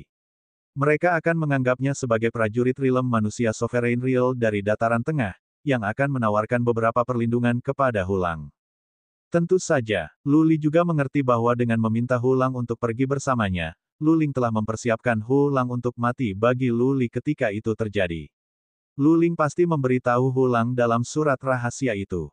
Setelah beberapa pemikiran, Lu Li mengambil peta, menunjuk ke kota Buddha dan bertanya, berapa lama kita sampai di sana, semakin cepat semakin baik. Hulang memikirkannya dan menjawab, jika kita berteleportasi ke sana secepat mungkin, kurasa dalam waktu kurang dari 10 hari. Jika kita diam-diam menyelinap dan mengambil jalan memutar untuk tetap low profile, aku berpikir sekitar setengah bulan. Petik 2. Setengah bulan. Kita masih punya waktu. Pelelangan di kota Buddha tidak akan dimulai dalam 1,5 bulan. Lu Li melambaikan tangannya dan berkata, Hulang, pergi dan buatlah salinan Shrink Skill dan aku akan mencoba mempelajarinya untuk melihat apakah aku juga bisa mengubah penampilanku. Kami akan mencoba untuk berbaring rendah. Itu akan lebih aman. Petik 2. Oke, terima kasih, penasihat negara. Hulang berkata dengan penuh terima kasih. Lu Li sedang mengawasinya. Dengan tetap kunci rendah, sedikit akan terjadi pada Lu Li dan peluang Hulang bertahan hidup akan lebih besar juga. Kalau tidak, jika sesuatu terjadi pada Lu Li, Hulang harus mengekspos dirinya sendiri, yang akan meningkatkan kemungkinan dia terbunuh. Hulang memberikan salinan Shrink Skill kepada Lu Li dan pergi untuk mempelajarinya sendiri. Keterampilan ini adalah keterampilan kuno sehingga tidak mudah dipelajari dan perlu waktu. Luli mengatakan bahwa mereka harus menggunakan 20 hari dan setelah itu, mereka harus pergi terlepas dari apakah mereka berhasil atau tidak. Kembali ke kastil, Luli berpikir tentang Central Plains sebentar ketika dia tiba-tiba teringat bahwa 2 orang masih ditahan di dinding Dewa Barbar. Dia mengambilnya sekaligus untuk melihat bagian dalam, takut Ji Mengyao dan Yang Yu akan mati kelaparan. Ji Mengyao dan Yang Yu sangat menderita. Luka Yang Yu hampir sembuh. Setelah semua, dia berada di realm Lord Nobeem dan tubuhnya bisa pulih dengan cepat. Tapi mereka berdua bersandar di dinding dengan lemah. Rambut mereka acak-acakan dan mereka linglung. Mereka seperti 2 pria tunawisma dan bahkan tidak memiliki kekuatan untuk menggerakkan tangan mereka. Keadaan Ji Mengyao lebih buruk di antara keduanya. Dia meringkuk di sudut, memeluk lututnya. Matanya setengah tertutup dan dia menutupi separuh tubuhnya dengan rambutnya yang terbakar. Di matanya, tidak ada keinginan untuk hidup. Dia bernapas perlahan dan bisa menarik napas terakhirnya kapan saja sekarang. Luli sama sekali tidak merasa kasihan padanya. Untuk wanita kejam seperti ini, tingkat hukumannya tidak cukup parah. Tapi Luli takut bahwa mereka akan mati kelaparan sehingga dia mengambil air dan membawa makanan dan melemparkannya. Bang! 2 kantong air dan 5 atau 6 potong daging kering datang mengejutkan Ji Mengyao dan Yang Yu. Mereka diperingatkan karena insting. Ada cahaya lemah di mata mereka dan mereka bersinar setelah mereka berdua diperiksa dengan kekuatan psikis. Setelah menghabiskan begitu banyak waktu dalam kehausan dan kelaparan, mereka sangat rentan. Harapan tersayang mereka adalah melahap air dan pesta. Suara mendesing. Yang Yu melompat maju dan berlari menuju air dan makanan seperti serigala yang rakus. Ji Mengyao ingin melakukan hal yang sama karena insting, tetapi segera dia mendongak dan berkata, Luli, apa? Apakah kamu takut kita akan mati di sini? Kupikir kamu punya nyali. Luli menjawab dengan senyum tipis, makanan ini untuk Yang Yu. Jangan menyanjung diri sendiri. Jika kamu memiliki karakter, hanya kelaparan sampai mati. Aku tidak akan memaksamu. Luli mengabaikannya setelah ini. Dia bisa makan atau tidak dan dia tidak akan peduli. Tapi Yang Yu telah melahap makanan. Dia kelaparan setelah tidak makan apapun untuk waktu yang lama. Baginya, daging kering terasa lebih enak daripada makanan lezat. Tegukan, teguk. Setengah dari 5 potong daging kering sudah dimakan oleh Yang Yu. Ji Mengyao terus menelan ludah. Ketika dia menyadari bahwa Yang Yu tidak berniat berhenti dan telah menjejalkan makanan, dia tidak bisa menahan diri untuk berteriak, Yang Yu, menurutmu apa yang kamu lakukan? Yang Yu kembali sadar, melihat Ji Mengyao yang bermusuhan. Dia melemparkan sekantong air dan sepotong daging kering. Tanpa memperhatikan penampilannya, Ji Mengyao meraih kantong air dan melahapnya lalu memakan daging kering itu. Dia masih merasa lapar setelah potongan itu selesai. Dia melihat Yang Yu memiliki bagian lain sehingga dia memelototinya dan berkata, Yang Yu, berikan aku itu. Dengan enggan, Yang Yu melemparkannya. Ji Mengyao kembali makan. Setelah beberapa saat, Yang Yu merasakan sesuatu. Dia memegangi perutnya dan berjalan ke sudut. Setelah lama kelaparan dan kemudian makan dan minum begitu banyak, perutnya kesal. Tidak ada toilet jadi dia harus menyelesaikan masalah di tempat.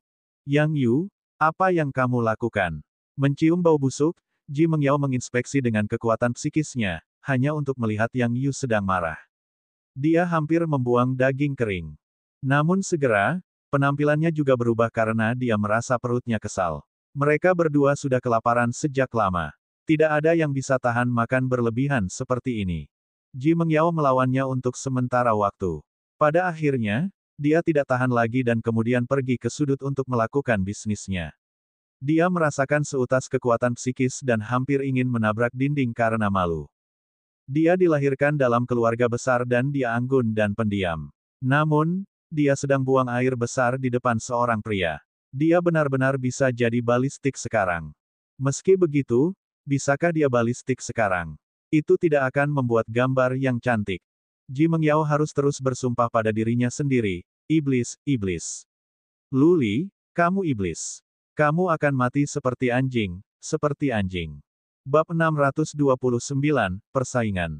Melemparkan ding Dewa Barbar ke cincin interspatialnya, Luli memulai budidaya tertutup untuk mempelajari Shrink Skill yang rumit tapi tidak terlalu sulit. Gagasan Shrink Skill adalah untuk merelokasi dan memindahkan tulang dan mengencangkan otot. Itu tidak akan menghalangi pergerakan sehari-hari tetapi itu akan mempengaruhi perkelahian dengan musuh. Dewa Meng telah mengatakan sebelumnya bahwa sekali terlibat dengan musuh, dia akan diekspos. Skill susut ini cocok untuk Lu Li dan Hulang. Bagaimanapun, mereka tidak akan membunuh orang, hanya untuk buah bodi.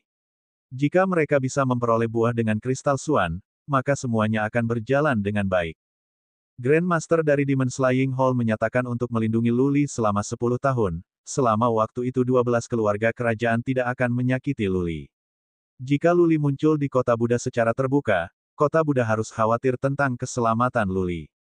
Karena itu, jika kuil Buddha Agung memiliki buah bodi dan Lu Li membelinya, dia dapat mengungkapkan identitasnya dan kemudian tidak ada yang berani melukainya. Hulang selesai berkultivasi hanya dalam 10 hari. Dia telah berhasil. Dia pergi untuk berbicara dengan Lu Li.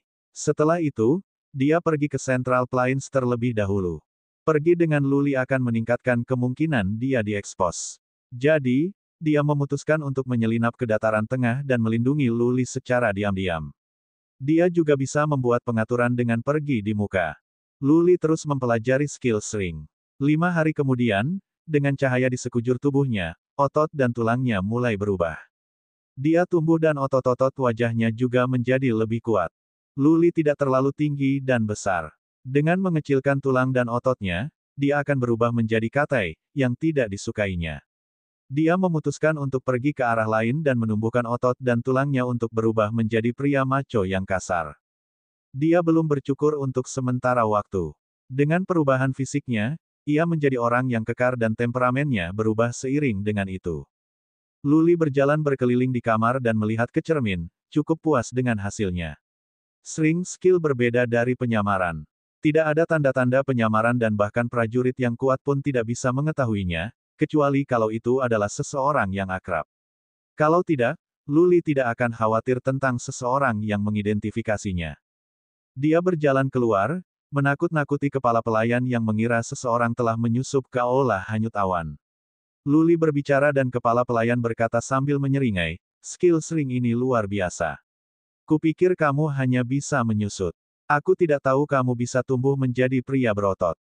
Lu Li mengeluarkan baju besi hitam untuk memakainya dan membawa pedang kelas surga di punggungnya.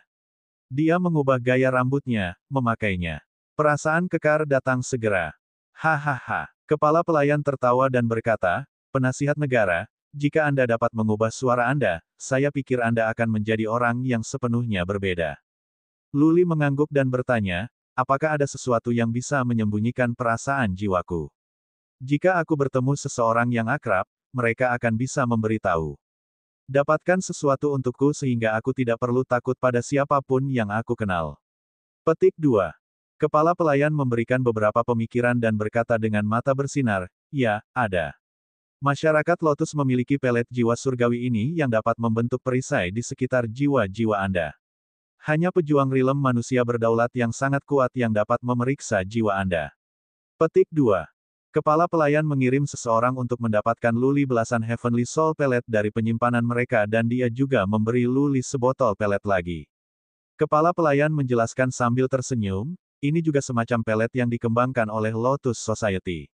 Kami menyebutnya pelet Lotus. Ini dapat membuat Anda lebih mengesankan dalam waktu singkat. Tentu saja, itu hanya untuk pertunjukan, sebuah gertakan. Tuan Muda Li, bawalah itu untuk bersenang-senang. Petik 2. Ada hal-hal seperti ini. Lu Li menyeringai. Itu bagus untuk menakuti seseorang. Dia menyingkirkan pelet sebelum bertanya, apakah Istana Samsara atau Perkumpulan Hades mengirim orang ke sini? Istana Samsara dan Hades Society pasti tahu bahwa Ji Mengyao dan Yang Yu hilang. Bagaimanapun, mereka adalah murid dari keluarga dekat mereka dan mereka tidak bisa dibiarkan sendirian. Kepala pelayan menjawab setelah beberapa pemikiran, banyak pengintai telah datang ke dataran Serenity dan dataran awan. Tetapi mereka hanya mengumpulkan informasi dengan cara yang baik. Saintes mengatakan bahwa kita dapat meninggalkan mereka sendirian selama mereka tidak membuat masalah. Petik 2. Lu Li mengerti. Setelah semua, Istana Samsara dan masyarakat Hades memprakarsai plot melawan Lu Li. Mereka takut aula pembantai iblis akan meminta pertanggungjawaban mereka. Sekarang Ji Mengyao dan Yang Yu masih hidup, ditunjukkan oleh jimat kehidupan giok mereka yang utuh, Istana Samsara dan Hades Society tidak bisa membuat keributan. Mereka hanya bisa menyelamatkan secara diam-diam. Jika demikian, Luli memutuskan untuk meninggalkan mereka sendirian. Sudah larut. Dia berkata, beritahu adikku bahwa aku akan pergi ke kota Buddha sekarang dan berterima kasih padanya karena telah merawat Gurun Utara dan Inferno. Kepala pelayan memperhatikan. Kemudian dia melambaikan dua prajurit di panggung tengah alam mulia Lord dan menjelaskan kepada Luli, mereka berasal dari dataran tengah, Gumin dan Guyu. Gumin adalah tuan muda ketiga dari keluarga Gu. Mereka setia ke Saintes. Biarkan mereka pergi bersamamu. Akan lebih mudah bagimu untuk bertindak. Petik 2. Baik, pergi bersama para pejuang dari Central Plains akan membantu Luli menyembunyikan identitasnya. Dia memandang Gumin dan berkata, Tuan muda Gu, mulai sekarang, aku akan menjadi pengiringmu, Guli. Gumin berusia awal 30-an. Terlahir di keluarga besar di Central Plains, Gumin memiliki temperamen yang cukup baik. Dia menangkupkan tinjunya dan berkata, Tuan muda Li, maaf soal ini. Aku Guli. Luli menekankan dan Gumin mengganti alamatnya sekaligus. Kepala pelayan mengangguk tanda terima kasih. Luli melambai pada Gumin dan mereka bertiga bergegas menuju sebuah kastil. Mereka bisa berteleportasi ke Central Plains dari sini tapi Luli memutuskan untuk berhati-hati. Pasti ada pengintai dari Central Plains di sini di Drifting Cloud City. Luli, Gumin dan prajurit lainnya pergi ke sebuah kastil dan berteleportasi ke sebuah gua di Serenity Plains. Setelah itu, mereka terbang ke arah timur di mana mereka bisa berteleportasi ke Central Plains dari kota pantai. Kota itu masih di bawah kendali keluarga Serenity Plains. Tapi Gumin diketahui berasal dari keluarga Gu dari dataran tengah. Keluarga dari dataran Serenity tidak akan berani menyinggung keluarga Gu dari dataran tengah. Ini adalah pulau belalang tempat kita dapat berteleportasi ke Central Plains. Pulau ini dikendalikan oleh keluarga peringkat ke-6. Secara teknis, ini adalah wilayah Istana Samsara. Tetapi keluarga Gu sering memiliki perdagangan rahasia dengan awan dataran dan dataran Serenity. Istana Samsara dan belalang tahu siapa aku, jadi kupikir kita akan baik-baik saja. Petik 2. Gumin menjelaskan di jalan. Luli mengangguk. Kepala pelayan telah membuat pilihan yang baik. Itu bisa menyelamatkan Luli dari banyak masalah. Mereka tiba di kota pantai. Gumin menunjukkan token ID-nya dan formasi teleportasi segera diaktifkan. Gumin agak terkenal di Serenity Plains dan The Cloud Plains. Semua orang di sini tahu siapa dia dan mereka mengerti bahwa dia ingin kembali ke Central Plains ketika Serenity Plains berada dalam kekacauan. Luli, berpakaian seperti pendamping, hanya di puncak alam abadi. Kumisnya memberinya tatapan kasar. Tidak ada yang memperhatikannya. Berdengung. Setelah berteleportasi dalam waktu yang lama, mereka bertiga akhirnya mendarat. Luli merasakan Suan Qi di surga dan bumi lebih mendalam. Dia menyadari dia sekali lagi di Central Plains. Central Plains adalah tanah yang paling makmur di Gridland, di pusat Heaven Reverse Universe. Bertahun-tahun yang lalu, manusia dan puluhan ribu ras kuno bersaing di sini. Akhirnya, manusia menang dan menetapkan fondasi bagi kemuliaan manusia. Entah bagaimana, Luli merasakan gelombang perasaan yang kuat. Matanya menjadi berkabut. Apakah dia dan Luling memiliki kesempatan untuk bersaing untuk menang di sini?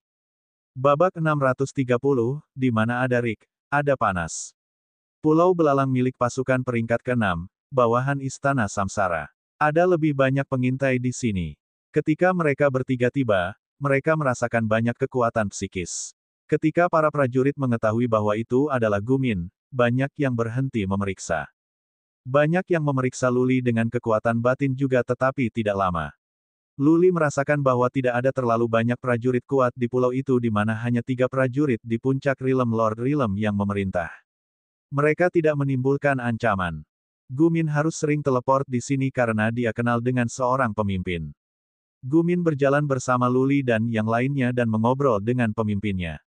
Setelah itu, mereka pergi. Luli berdiri di belakang Gumin dengan tenang. Berada di puncak alam abadi, ia menarik sedikit perhatian.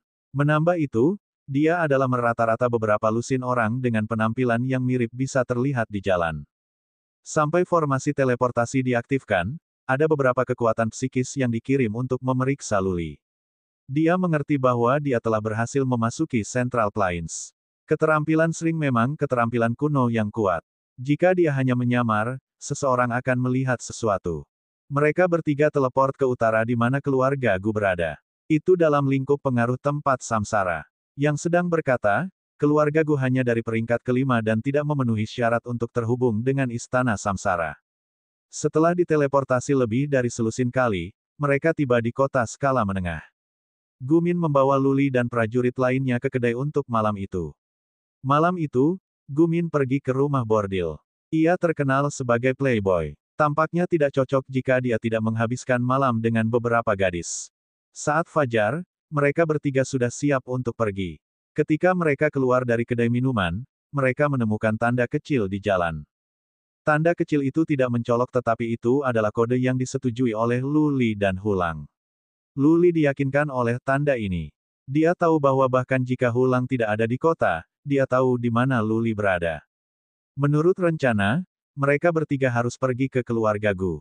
Lagi pula, sejauh yang diketahui pihak luar, Gumin pergi untuk melakukan bisnis dengan awan dataran dan dataran Serenity atas nama keluarga Gu. Tidak ada alasan bahwa ia bisa kembali ke Central Plains tanpa pergi ke keluarga Gu. Setelah 3 hari teleportasi, mereka bertiga akhirnya tiba di kota Gu yang mulia pada malam hari. Di ruang rahasia, Gumin menunjukkan Gu Feihong, patriark keluarga Gu, kepada Luli. Salam, Tuan Muda Li. Luli berseru betapa akalnya Luling, melihat Gu Feihong berlutut padanya. Bahkan patriark keluarga Gu ini adalah budaknya. Tapi dia mengerti pengaturannya. Lagi pula, Luling harus menjual sejumlah besar bahan mistis dari Inferno dan membeli dalam jumlah besar dari Central Plains. Tanpa bantuan dari beberapa keluarga dari catatan, akan merepotkan untuk bergantung pada Cloud Plains sendirian. Gurun Utara tidak pernah mengendalikan keluarga manapun di Central Plains. Oleh karena itu, segera setelah Pavilion of Delicacy mengumumkan hubungan yang parah dengan Luli, dia tidak bisa membeli bahan mistis apapun dari Central Plains. Sekarang dia tahu keluarga Gu dikendalikan oleh Luling, Luli menetap. Setelah sehari, Guming berangkat dengan Luli dan 5 patriark. Guyu dan Luli masih menjadi pengawal Gumin. Kali ini, mereka menuju kota Buddha. Pelelangan yang diadakan oleh kuil Buddha Agung akan segera dimulai. Murid-murid dari keluarga dataran tengah berkumpul menuju kota Buddha. Masuk akal kalau Gumin ingin pergi. Dia tidak menarik perhatian yang tidak diinginkan. Wilayah kuil Buddha Agung berada di utara Istana Samsara. Dari kota Gu Mulia, hanya perlu 7 atau 8 hari teleportasi. Ada banyak waktu. Hulang tidak pernah menghubungi Luli lagi selama ini. Yang terakhir mengerti bahwa ini demi keselamatan. Semakin sering mereka dihubungi, semakin mudah mereka terpapar. Mereka berteleportasi selama 8 hari. Akhirnya, mereka tiba di sebuah kota kerajaan di dekat kota Buddha. Itu disebut kota Mage.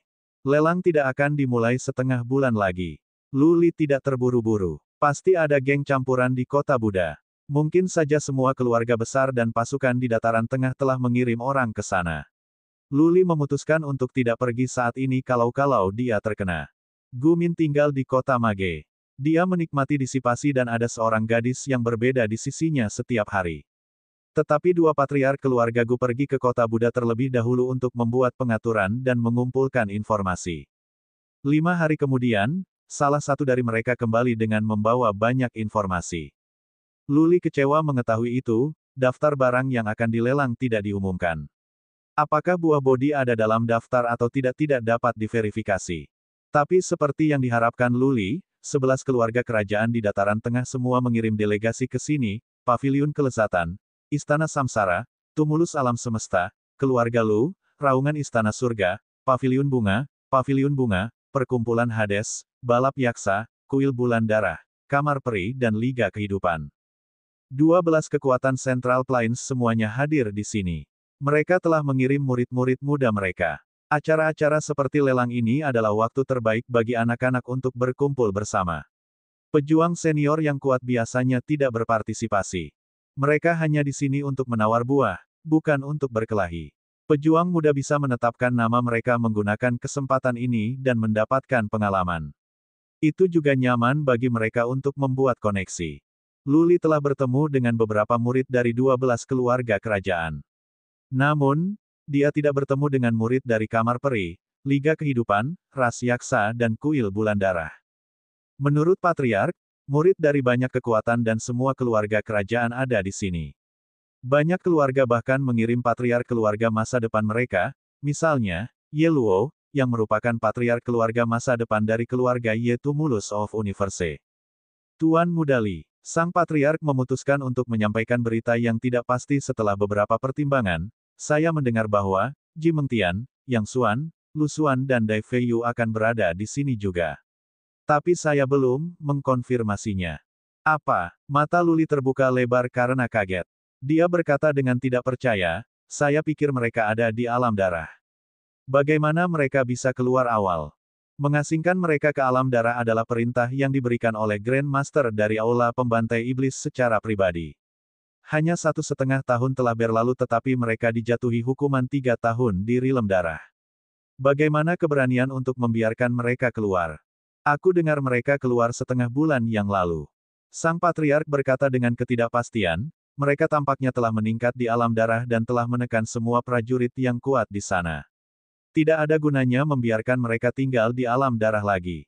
Wakil Tuan mencari arahan dari Grand Master dan membiarkan mereka keluar. Petik 2. Ditingkatkan. Mereka telah mencapai alam manusia berdaulat. Lu Li tersentak. Dia tidak tahu tentang alam darah. Yang sedang berkata, dia yakin bahwa hanya pejuang rilem manusia sovereign manusia bisa mengalahkan prajurit pribumi yang kuat di sana, mengingat betapa menakutkan legenda itu. Aku tidak tahu. Sang Patriark menggelengkan kepalanya ketika dia menjawab, ini hanya berita selentingan, belum diumumkan. Itu belum dalam kekuatan saya untuk mendapatkan cerita orang dalam. Saya pikir kita hanya bisa mengonfirmasinya beberapa hari sebelum pelelangan. Di mana ada bau, ada panas. Ekspresi Luli menjadi tegang. Ji Mengtian, Yang Xuan, Lu Xuan dan Dai Feiyu adalah musuh bebuyutannya. Jika dia punya kesempatan, dia akan membunuh mereka semua. Luli tidak terlalu khawatir bahwa beberapa dari mereka mungkin telah mencapai alam manusia berdaulat. Ketika dia mengungkapkan identitasnya, tidak ada yang berani membuat musuh baginya secara terbuka. Tapi dia khawatir tentang buah bodi. Yang Yu mengatakan bahwa Istana Samsara dan masyarakat Hades tahu bahwa Lu Li sedang mencari buah bodi. Jika Ji Mengtian dan yang lainnya benar-benar datang ke kuil Buddha Agung, mereka dapat meminta untuk membeli buah bodi secara langsung, yang akan membuat perjalanan Lu Li menjadi buang-buang waktu. Mungkin kuil Buddha Agung tidak akan menjualnya kepada Ji Mengtian dan yang lainnya dan akan melelangnya. Namun, beberapa kekuatan memiliki kekayaan yang luar biasa. Mereka dapat mengajukan penawaran yang mereka inginkan. Luli telah membawa sejumlah besar kristal Xuan, tetapi tidak mungkin dia bisa bersaing dengan keluarga kerajaan.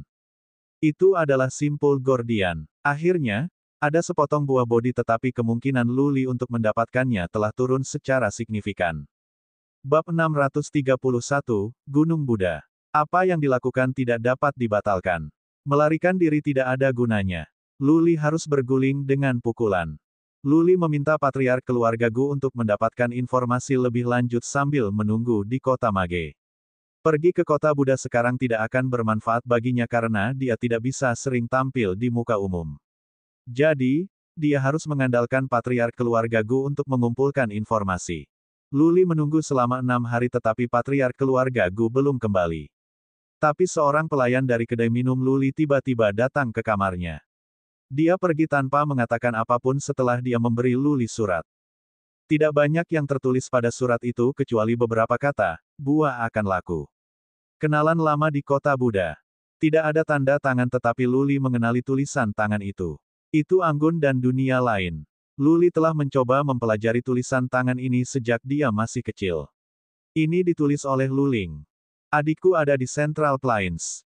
Luli terkejut tetapi dia segera menolak gagasan itu. Serenity Plains belum bersatu dan Luling tidak akan meninggalkan semuanya dari Serenity Plains untuk datang ke Central Plains. Luling tahu situasinya dan bahwa jika Luli terbuka, tidak ada seorang pun dari 12 keluarga kerajaan yang berani melukainya, itulah sebabnya dia membiarkannya datang ke dataran tengah.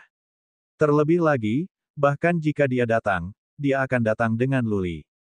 Sekarang dia tidak di sini di Central Plains, pastilah dia khawatir tentang situasinya sehingga dia telah mengirim seseorang sebelumnya untuk mengumpulkan informasi. Dia telah memperoleh banyak berita dan telah menyimpulkan beberapa hal dan telah mengirim pesan kepadanya. Secara alami, Luli mempercayai informasi Luling. Dia terangkat oleh fakta bahwa buah bodi akan dilelang. Kekhawatiran dalam benaknya adalah bahwa itu akan diambil oleh seseorang yang dia tidak tahu. Dalam hal itu, dia tidak bisa merebutnya bahkan jika dia mau. Tak perlu dikatakan, kenalan lama merujuk Ji Mengtian, Lu Xuan dan yang lainnya. Tidak banyak yang dia tahu di Central Plains. Luli duduk di kedai minuman dan mempertimbangkannya selama setengah hari. Setelah itu, ia memutuskan untuk pergi ke kota Buddha. Hanya ada 4 hari untuk pelelangan. Sudah waktunya untuk pergi ke sana dan belajar tentang situasinya. Sekarang setelah dikonfirmasi bahwa Ji Mengtian dan yang lainnya ada di sini juga, melarikan diri bukanlah solusi. Dia harus mendapatkan lebih banyak wawasan. Dia meminta Gumin memimpin dan berteleportasi ke kota Buddha. Setelah kilatan cahaya putih, Luli menemukan dirinya di sebuah kota besar. Dia tidak menggunakan kekuatan psikis begitu dia tiba. Sebagai gantinya, dia membuka matanya untuk memeriksa sekitarnya. Baik, Luli segera mengerti asal-usul nama kota. Hal pertama yang dilihatnya adalah Gunung Buddha yang besar. Di sebelah utara kota ada gunung curam, menjulang tinggi ke langit. Menuju kota, sebuah patung Buddha besar diukir di gunung. Tinggi patung itu setidaknya 2 mil. Seolah-olah Buddha sejati berdiri di luar kota, menatap makhluk fana dengan senyum. Ada patung-patung Buddha di seluruh kota. Luli melihat banyak kuil, indah dan megah. Ada biarawan dan biarawati mengenakan pakaian putih di mana-mana. Biarawati. Melihat begitu banyak biarawati berjalan di sekitar, Luli cemberut dalam kebingungan. Jadi, ada biksu dan biksuni di kuil Buddha Agung. Apakah para beku dan bikuni terlibat dalam perilaku yang sulit diatur? Mengingat bahwa Gumin telah berada di sini sebelumnya, dia tidak terkejut dengan pemandangan aneh itu. Dia memimpin kelompok itu ke sebuah kastil. Kota Buddha dikelola oleh kuil Buddha Agung. Yang sedang berkata, banyak properti di kota itu bukan milik kuil Buddha Agung. Prajurit di pasukan kota adalah prajurit biasa yang memakai baju besi. Lagi pula, tidaklah pantas bagi para beku dan bikuni untuk menjalankan kamar dagang atau berdiri dalam sorotan. Tentu saja, semua keluarga di kota itu ada hubungannya dengan kuil Buddha Agung. Kalau tidak, mereka tidak akan bisa bertahan di sini. 2 patriark keluarga Gu telah menyewa halaman. Mereka tidak akan dapat menemukan tempat tinggal jika mereka datang kemudian. Begitu banyak orang. Luli berjalan bersama mereka dengan nada rendah. Dia melihat banyak tuan muda dan wanita muda dari keluarga kaya di jalanan dengan pakaian yang elegan dan kuda yang tampan. Luli tidak naik kereta. Kota Buddha dipenuhi oleh tuan muda dan wanita muda dari keluarga kaya. Luli bersikeras untuk tetap rendah hati atau mereka akan menyinggung seseorang dengan mudah, yang dapat menyebabkan masalah yang tidak diinginkan. Tat, tat, tat. Di jalan yang lebar, datanglah kereta yang elegan. Gerbong itu dikendarai oleh 2 kuda cantik dengan sayap. Tetapi kuda-kuda itu tidak terbang. Ini adalah markas besar kuil Buddha Agung.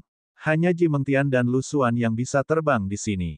Tuan muda atau wanita muda lainnya tidak akan terbang atau mereka akan dianggap telah menantang otoritas kuil Buddha Agung. Kereta itu sangat cepat. Energi dari 2 kuda itu menyiagakan yang lain di jalan. Mereka segera menuju kereta. Luli mengerutkan kening tetapi tidak mengatakan apa-apa. Dia berdiri di sisi dengan Gumin, tampak saat kereta mengamuk. Seorang patriark memandang tanda di sisi kereta dan berkata, itu adalah tanda dari ras yaksa. Saya pikir itu adalah tuan muda atau wanita muda dari keluarga yaksa tetapi bukan patriark keluarga masa depan atau anak muda yang paling terhormat. Nyonya. Petik 2. Semakin tinggi status yang dinikmati, semakin kecil kemungkinan orang itu akan melakukan sesuatu seperti berlarian di jalan. Itu adalah perilaku yang memalukan. Orang-orang terhormat akan keberatan dengan tindakan mereka dan akan memperlakukan warga sipil dengan sopan. Ras yaksa. Ini adalah ras kuno, seperti ras Titan dan ras Qian Phoenix. Tapi ras yaksa telah berpihak pada manusia dan membelot dari ras kuno. Itulah sebabnya manusia tidak pernah berperang dengan ras yaksa. Perlombaan yaksa kuat. Dikatakan bahwa mereka terhubung dengan beberapa keluarga kerajaan melalui pernikahan, yang telah memberi mereka kehidupan yang nyaman. Mereka menduduki sebidang tanah di barat daya Central Plains. Idiot. Luli berkata pada dirinya sendiri. Perlombaan yaksa harus rendah sekarang. Jika mereka menyebabkan kemarahan massa, mereka akan dihancurkan oleh orang lain dengan alasan yang tepat. Bagaimana mungkin tuan muda atau nona muda dari ras yaksa ini melewati jalan seperti ini? Lu Li berjalan terus. Sebelum mereka tiba di kediaman mereka, mereka melihat kereta emas besar melintas di atas kepala mereka. Dua gajah emas mengemudikan kereta. Gajah harus setidaknya peringkat ke-6. Mereka besar seperti gunung dan juga menakjubkan. Kereta itu seperti kastil bergerak dengan lebih dari 100 prajurit Rilem Lord Rilem berdiri di samping kereta. Dilihat dari kejauhan, seolah-olah seorang kaisar sedang melakukan tur inspeksi.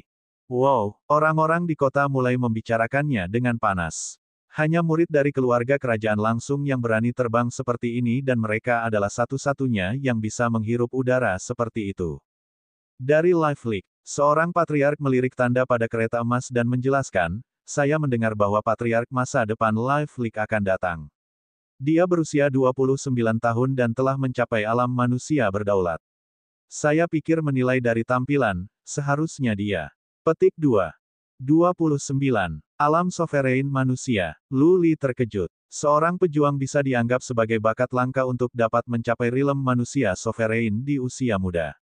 Lagi pula, tidak semua orang bisa seperti ayahnya, Luren Huang yang membuat terobosan pada usia 20 dan dianggap sebagai jenius yang jarang terlihat dalam 100.000 tahun.